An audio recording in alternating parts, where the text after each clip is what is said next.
ಈಗಾಗಲೇ ಮಳೆ ಇಲ್ಲಂತ ರೈತರು ಬಹಳಷ್ಟು ಸಂಕಷ್ಟದಾಗಿದ್ದಾರೆ. ಆ ಒಂದು ಸಮಯದಲ್ಲಿ ಇಂಥ ಟೌನ್ಶಿಪ್ ಮಾಡೋದು ಏನು ಜರೂರಿ ಇತ್ತು? ಏನು ಜರೂರಿ ಇದೆ? ಇವತ್ತು ರೈತರಿಗಾಗಿ ನಾವು ಹೇಳ್ತೇವೋ ನಮ್ಮ ದೇಶದ ಬೆನ್ನೆಲುಬು ರೈತರು ಅಂತ. ಈಗ ರೈತರದ್ದು ಹೊಲ ಕಸ್ಕೊಂಡು ನಾವು ಟೌನ್ಶಿಪ್ ಮಾಡೋದು ಎಷ್ಟರ ಮಟ್ಟಿಗೆ ಸರಿ ಇದೆ ಗೊತ್ತಾ? ರೈತರ ಬಗ್ಗೆ ಕಾಳಜಿ ವಹಿಸ್ರಿ. ಈಗ ನೋಡಿ, ಸರ್ಕಾರ ಆಗಿ ಈಗ ಹೊಸ ಮುಖ್ಯಮಂತ್ರಿಗಳಾಗಿ 1 ವರ್ಷ ಆಗ್ತದೆ, ಇದು 1 ತಿಂಗಳ ಮ್ಯಾಗೆ ಆಗ್ತು. ಈಗಾಗಲೇ ಬರಗಾಲ ಇದೆ ಎಲ್ಲ ಕಡೆ. ಯಾಕ ಕೃಷಿ ಮಂತ್ರಿ ಯಾಕಿನ ಕೊಟ್ಟಿಲ್ಲ? ಅದು ಒಂದರ ಕೊಡ್ರಿ, ಈಗ ಆಮೇಲೆ ಬೇರೆ ನೀವು ಕುಡ್ಕೋತಾರ ಹೋಗ್ರ ಬಿಡ್ರಿ.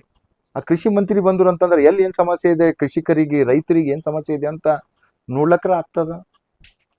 ಈಗ ಇಷ್ಟು ಬರಗಾಲ ಆಗ್ತಾ ಇದೆ, ಯಾರೊಬ್ಬರ ಕೂಡ ಜನಪ್ರತಿನಿಧಿಗಳು ಸರ್ಕಾರದಿಂದ ಬಂದು ನೋಡ್ತಾ ಇದ್ದಾರ? ಯಾರು ಕೂಡ ಇಲ್ಲ. ಮತ್ತೆ ಅವ್ರಿಗೆ ಎದ್ರ ಮ್ಯಾಗಿದೆ ಕಾಂಗ್ರೆಸ್ ಸರ್ಕಾರ ತಾವ್ ನೋಡಿ. ಅವರಿಗೆ ಗೊತ್ತ ಟೌನ್ಶಿಪ್ ಮಾಡ್ಬೇಕು, ಅವರಿಗೆ ಈ ಕೊಡ್ರಿ ರೈತರು ಏನ್ಯಾಕೆ ಮಾಡ್ಕೊಂಬಲ್ಲಿ ಯಾಕ? ಅವ್ರಿಗೆ ಏನು ಪ್ರಾಬ್ಲಮ್ ಇಲ್ಲ. ಆತ್ಮಹತ್ಯೆ ಮಾಡ್ಕೊಂಬಲ್ಲಿ ಏನ್ಯಾಕೆ ಆಗಲ್ಲ ಯಾಕ? ಅವ್ರು ಹಾಳಾಗ್ಲಿ, ಅದು ಇಲ್ಲ. ಅವ್ರಿಗೆ ಟೌನ್ಶಿಪ್ ಬೇಕು ಫಸ್ಟ್. ಈ ತರ ಇದೆ ಸರ್ಕಾರ.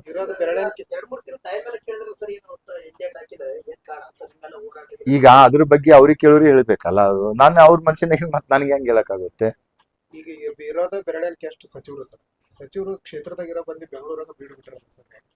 ಈಗ ಅದ್ರಾಗ ಬರ ಅಂತ ರೈತರೆಲ್ಲ ಈಗ ಕಾಂಗ್ರೆಸ್ ಸರ್ಕಾರದಾಗ ತಾವ್ ನೋಡಿ, ಯಾವಾಗ ಸರ್ಕಾರ ಆಗ್ತು 2 ವರ್ಷ ತನಕ ನಡೀತು.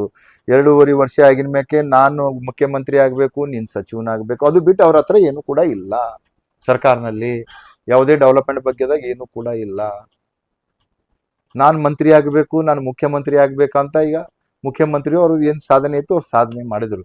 ಈಗ ಅದರಿಂದ ನೀವು ಡೈಲಿ ನೋಡಿ, ಬೆಂಗಳೂರಿನಲ್ಲಿ ಡೆಲ್ಲಿ ಹೋಗೋದು, ಬೆಂಗಳೂರು ಬರೋದು, ಯಾರ್ದಾರ ಕ್ಷೇತ್ರದಾಗ ಏನಿದ್ದಾರೆ ಅದನ್ನ ನೋಡ್ಕೊಳ್ಳಕ್ಕೆ ಹೇಳಿ. ಓನ್ಲಿ ಲಾಬಿ, ನಾನ್ ಮಂತ್ರಿ ಆಗ್ಬೇಕು, ನೀನ್ ಮಂತ್ರಿ ಆಗ್ಬೇಕು ಅಂತ ಜಲ್ದಿ ಮಾಡಿ. ನಂದೊಂದು ವಿನಂತಿ ಮುಖ್ಯಮಂತ್ರಿಗಳಿಗೆ, ರಾಜ್ಯದಲ್ಲಿ ಈಗಾಗಲೇ ಮಳೆ ಅಭಾವದಿಂದ ರೈತರು ಬಹಳ ಸಂಕಷ್ಟದಾಗಿದ್ದಾರ. ಮಾನ್ಯ ಮುಖ್ಯಮಂತ್ರಿಗಳೇ, ಬೇಗನೆ ಒಂದು ಕೃಷಿ ಸಚಿವರಿಗೆ ಕುಡಿ ಮತ್ತೆ ರಾಜ್ಯದಾದ್ಯಂತ ಅವ್ರು ಪ್ರವಾಸ ಮಾಡಿ ರೈತರ ಬಗ್ಗೆ ಏನ್ ತೊಂದರೆಗಳಿದೆ ಅವ್ ನಿವಾರಣೆ ಮಾಡೋಂತ ಕೆಲಸ ಮಾಡ್ಬೇಕು ಅಷ್ಟೇ. ಬೀದರ್ ಜಿಲ್ಲೆ ಒಳಗೆ ನಿರೀಕ್ಷಿತ ಪ್ರಮಾಣದ ಮಳೆ ಆಗಿಲ್ಲ ಸರ್. ರೈತರು ಖರೀದಿಸುವ ಪ್ಲಾನ್ ಇದ್ದೀರಾ? ಹಾಗಾದ್ರೆ ಕೇತಕಿ ಡೆವಲಪರ್ಸ್ ನಲ್ಲಿ ಮೂಲಭೂತ ಸೌಕರ್ಯಗಳುಳ್ಳ CC road, footpath, garden, under drainage, water supply, ಉತ್ತಮ ಪರಿಸರವುಳ್ಳ ಫ್ಲಾಟ್ಸ್ ಲೇಔಟ್ ಲಭ್ಯ. ಬೀದರ್, ಹುಮ್ನಾಬಾದ್ ಸೇರಿದಂತೆ ಹಲವು ಭಾಗಗಳಲ್ಲಿ ಸುಂದರ ಲೇಔಟ್ಗಳಿದ್ದು ಅತ್ಯುತ್ತಮ ಬೆಲೆ, ಇಎಂಐ ಸ್ಕೀಮ್ಸ್ ಅನ್ನು ಲಭ್ಯ. ಹಾಗಿದ್ರೆ ತಡೆಯಾಕೆ? ಹಿಂದೆ ಸಂಪರ್ಕಿಸಿ 7676474747 ಎಂಡಿ ಸಂಗಮೇಶ್ ಚಿದ್ರಿ, ಹುಮ್ನಾಬಾದ್.